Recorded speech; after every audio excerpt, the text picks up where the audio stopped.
And in this episode of The Business Lawyer Said, we're going to answer the question, common legal myths that new business owners believe.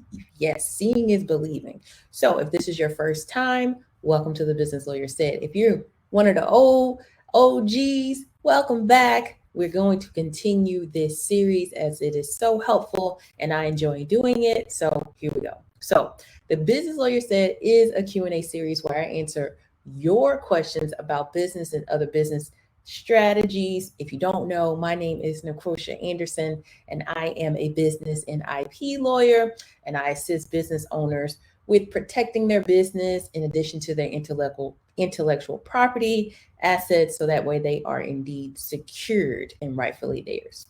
And the world will know that. All right. So if you have a question that you want answered on a future episode, be sure to drop it in an email to necrotia@andersonlawfl.com.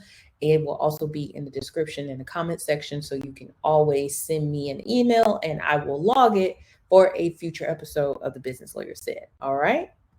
So let's again get into this week's question. It is the top of 2023, and so many people are either setting out to lose weight, go to bed on time, drink more water, and what else? Start a business, revive a business, the whole nine yards. As we all know, new me, new year, do you, doing me, the whole, however the saying go.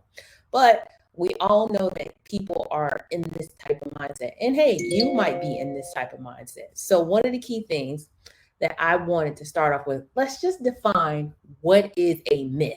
Now, a myth is defined as a widely held but false belief of an idea. And oftentimes, when people enter businesses, they are usually starting one to achieve some form of freedom, whether it's financial, they need to take care of a loved one, a kid, or they just want more time. Either way, they're starting this business to have the freedom that they desire, but not knowing that starting a business, running a business comes with a whole lot of unknowns, okay? Unsure how business is ran, financially secured, the ins and outs, the levers, the buttons, the whole nine yards. But for this week's episode, let's get into some myths that are common to new business owners, all right? So the first common myth that new business owners have is simply this: I don't need to worry about intellectual property because my business is small. What? Huh? Where they do that at? Do you not understand that the moment you make the decision to be a business owner, you, my friend, have intellectual property, whether it's emails, Facebook posts, Instagram posts, TikTok videos, YouTube videos? All of that is intellectual property, and you need to make sure it is secured, because many new business owners mistakenly believe that you don't need to worry about protecting your intellectual property because your business is small. But regardless of the size of your business, you have intellectual property and it needs to be protected in some form or medium. Contracts, trademarks, copyrights, and patents. Okay. These are things that need to be on your radar. All right. So that is common myth number one. Let's get into common myth number two. Common myth number two is simply this: I don't need to worry about contracts, Necrotia, because I trust them people. They trust me. I trust them. We good. We hug shucking. We dapped it out. We Gucci around here. No ma'am, no sir, no person. That is just not how a secure business owner is moving around these parts. People are shady and people lie.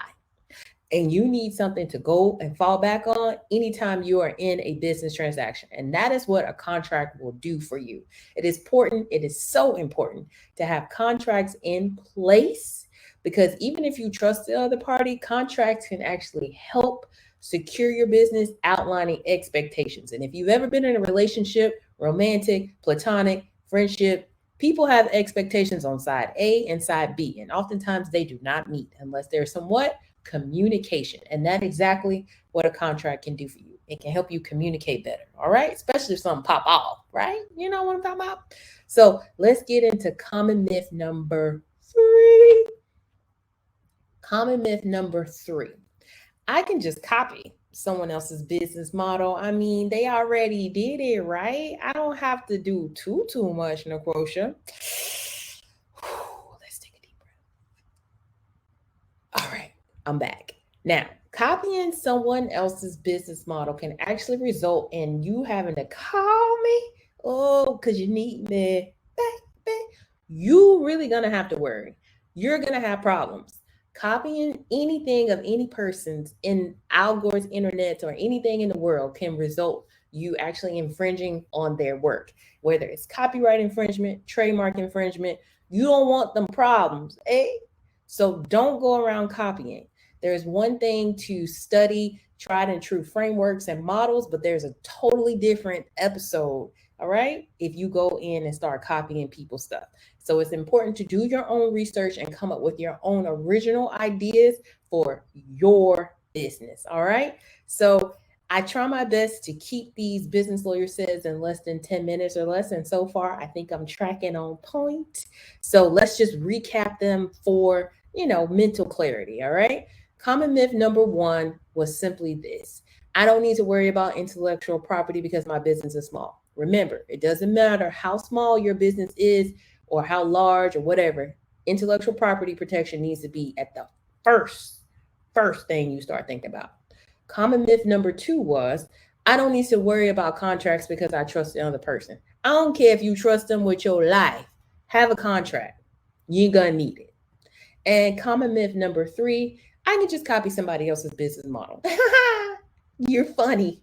Don't do that. You're gonna be out here slipping. Do not copy if anything. Do your own research. Come up with your own independent ideas. All right.